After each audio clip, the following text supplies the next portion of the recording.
9 Kasım 1953 gecesi.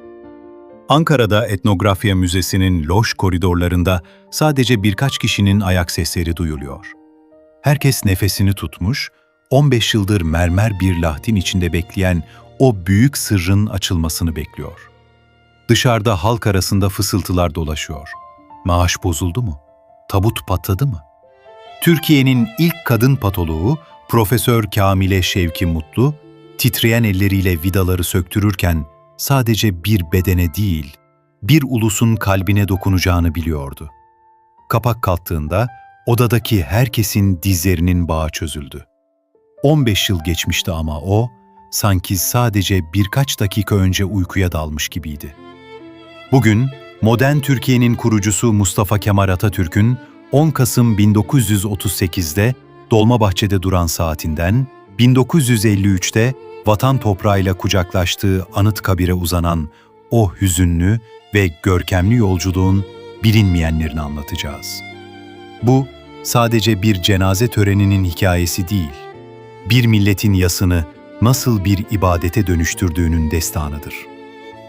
10 Kasım sabahı saat 9'u 5 geçe, Dolmabahçe Sarayı'nın üzerindeki bayrak yarıya indirildiğinde İstanbul sarsıldı. Atatürk, siroz hastalığına yenik düşmüş, son sözü olan aleykümselamla ebediyete göçmüştü. O an sarayda yankılanan hıçkırık sesleri kısa sürede tüm yurda yayıldı. Sadık yaveri Salih Bozok, "İşim bitti artık" diyerek kalbine sıktığı bir kurşunla onun arkasından gitmek istedi.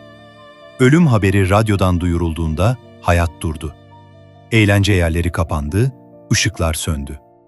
Ancak yapılacak çok iş vardı. İslam geleneklerine göre yıkanan naaş, Ankara'daki ebedi istirahatgahı hazır olana kadar korunmalıydı.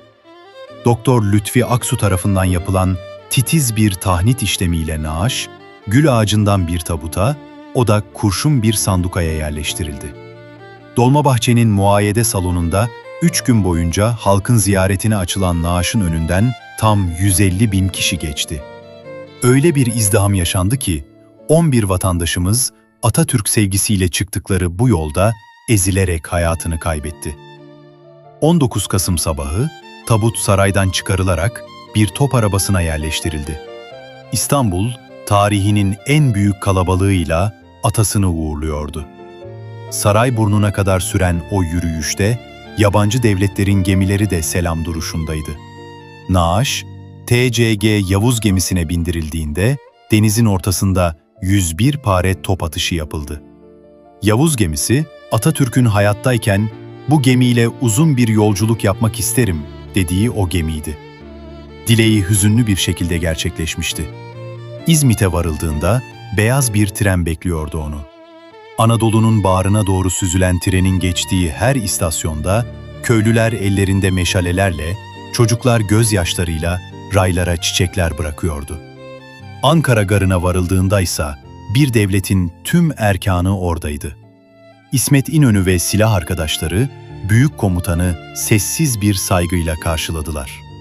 Naaş, 15 yıl boyunca kalacağı Etnografya Müzesi'ndeki geçici kabrine yerleştirildi. Atatürk, hayattayken gömüleceği yer konusunda bir vasiyet bırakmamıştı. "Ulusum beni nereye isterse oraya gömsün" demişti.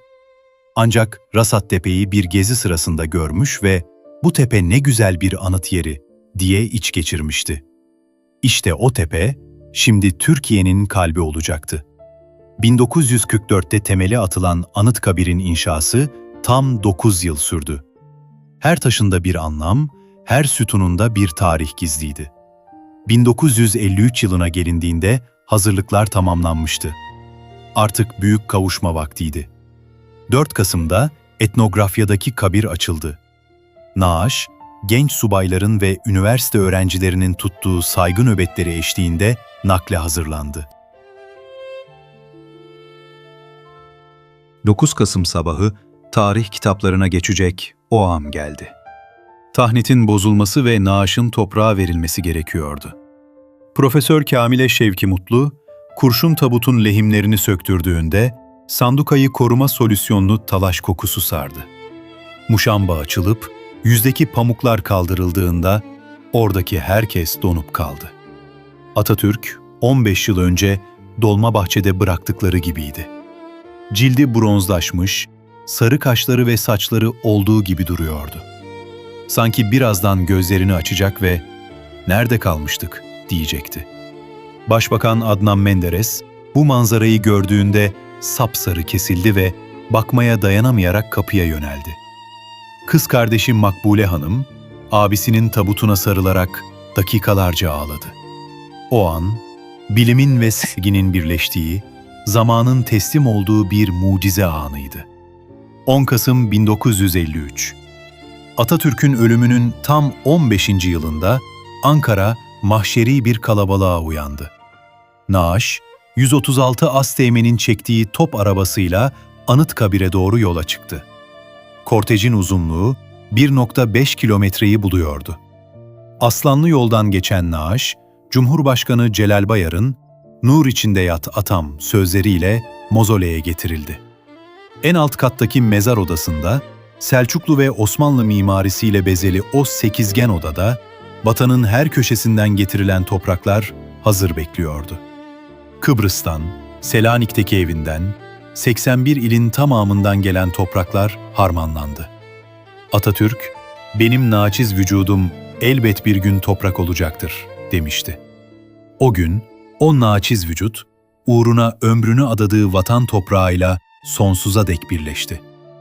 Bugün Anıtkabir'e gittiğinizde, o büyük mozolenin altında yatanın sadece bir beden olmadığını bilirsiniz. Orada, bir milletin bağımsızlık andı, bir yetimin umudu, bir kadının özgürlüğü yatıyor.